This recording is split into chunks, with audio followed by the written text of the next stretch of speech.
Bible ధ్యానములో ఇప్పుడు దానియేలు గ్రంథము 9వ అధ్యాయము చదువుకుందాము. మాదీయుడగు అహష్వేరోషు యొక్క కుమారుడైన దర్యావేషు కల్దీయులపైన రాజాయను.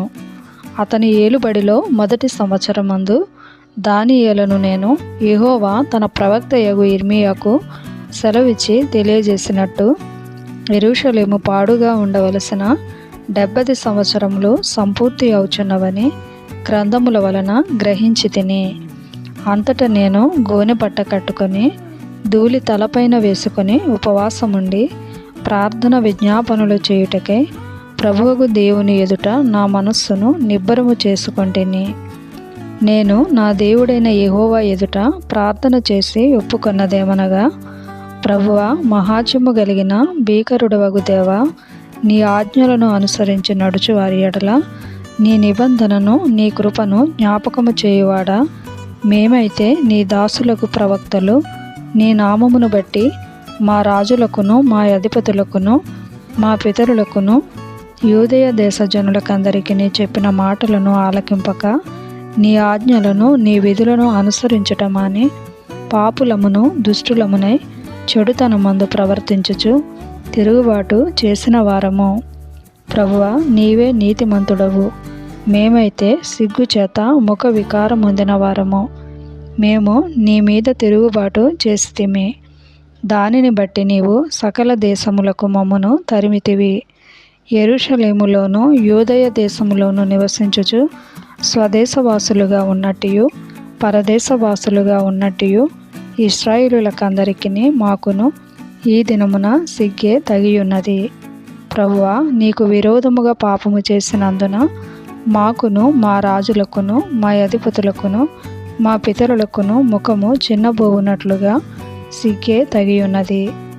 మేము మా దేవుడైన యెహోవాకు విరోధముగా తిరుగుబాటు చేసితిమి.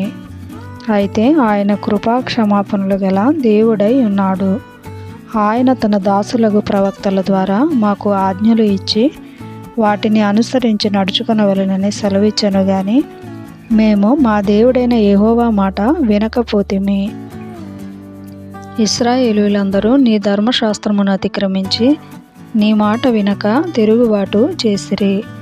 మేము పాపము చేసితిమి గనుక నేను శపించదనని నీవు నీ దాసుడగు మోషే ధర్మశాస్త్రమందు ప్రమాణము చేసి ఉన్నట్లు ఆ శాపమును మా మీద కుమ్మరించితివి. యెరూషలేములో జరిగిన కీడు మరి ఏ దేశములోనూ జరగలేదు. ఆయన మా మీదికిని మాకు ఏలికలుగా ఉండు మా న్యాయాధిపతుల మీదికిని ఇంత గొప్ప కీడు రప్పించి తాను చెప్పిన మాటలు నెరవేర్చెను. మోషే ధర్మశాస్త్రమందు రాసిన కీడంతయు మాకు సంభవించినను మేము మా చెడు నడవడి మానకపోతిమి. నీ సత్యమును అనుసరించి బుద్ధి తెచ్చుకొనున్నట్లు మా దేవుడైన యెహోవాను సమాధానపరచుకొనకపోతిమి. మేము మా దేవుడైన యెహోవా మాట వినలేదు గనుక ఆయన తన సమస్త కార్యముల విషయమై న్యాయస్థుడయ్యుండి సమయము కనిపెట్టి ఈ కీడు మా మీదికి రాజేసెను. ప్రభువా, మా దేవా, నీవు నీ బాహుబలము వలన నీ జనమును ఐగుప్తులో నుండి రప్పించుట వలన ఇప్పటి వరకు నీ నామమునకు ఘనత తెచ్చుకొంటివి. మేమైతే పాపము చేసి చెడు నడతలు నడిచిన వారము. ప్రభువా, మా పాపములను బట్టి మా పితరుల దోషమును బట్టి యెరూషలేము నీ జనుల చుట్టూనున్న సకల ప్రజల ఎదుట నిందాస్పదమైనది. యెరూషలేము నీకు ప్రతిష్ఠితమైన పర్వతము. ఆ పట్టణము మీదికి వచ్చిన నీ కోపమును నీ రౌద్రమును తొలగి నిమ్మని నీ నీతి కార్యములన్నిటిని బట్టి విజ్ఞాపనము చేసుకొనుచున్నాను. ఇప్పుడైతే మా దేవా, దీనిని బట్టి నీ దాసుడు చేయు ప్రార్థనలను విజ్ఞాపనలను ఆలకించి ప్రభువు చిత్తానుసారముగా శిథిలమైపోయిన నీ పరిశుద్ధ స్థలము మీదికి నీ ముఖ ప్రకాశము రానిమ్ము. నీ గొప్ప కనికరములను బట్టియే మేము నిన్ను ప్రార్థించుచున్నాము గాని మా స్వనీతి కార్యములను బట్టి నీ సన్నిధిని నిలవబడి ప్రార్థించుటలేదు. మా దేవా, చెవియొగ్గి ఆలకింపుము.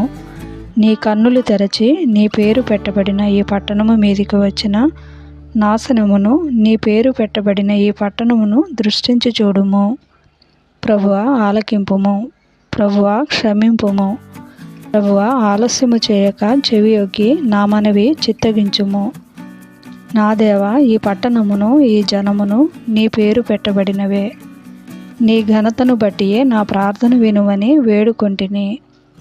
నేను ఇంకా పలుకుచు ప్రార్థన చేయుచు పవిత్ర పర్వతము కొరకు నా దేవుడైన యెహోవా ఎదుట నా పాపమును నా జనము యొక్క పాపమును ఒప్పుకొనుచు నా దేవుని విజ్ఞాపన చేయుచు నుంటిని. నేను ఇలాగున మాట్లాడుచు ప్రార్థన చేయుచు నుండగా మొదట నేను దర్శనమందు చూచిన అతి ప్రకాశమానుడైన గబ్రియేలను ఆ మనుష్యుడు సాయంత్రపు బలి అర్పించు సమయమున నాకు కనబడి నన్ను ముట్టెను. అతడు నాతో మాట్లాడి ఆ సంగతి నాకు తెలియజేసి ఇట్లనెను, దానియేలు, నీకు గ్రహింప శక్తి ఇచ్చుటకు నేను వచ్చి తిని. నీవు బహుప్రియుడవు గనుక నీవు విజ్ఞాపన చేయ ఆరంభించినప్పుడు ఈ సంగతిని నీకు చెప్పుటకు వెళ్ళవలెనని ఆజ్ఞ బయలుదేరెను. కావున ఈ సంగతిని తెలుసుకుని నీకు కలిగిన దర్శన భావమును గ్రహించుము.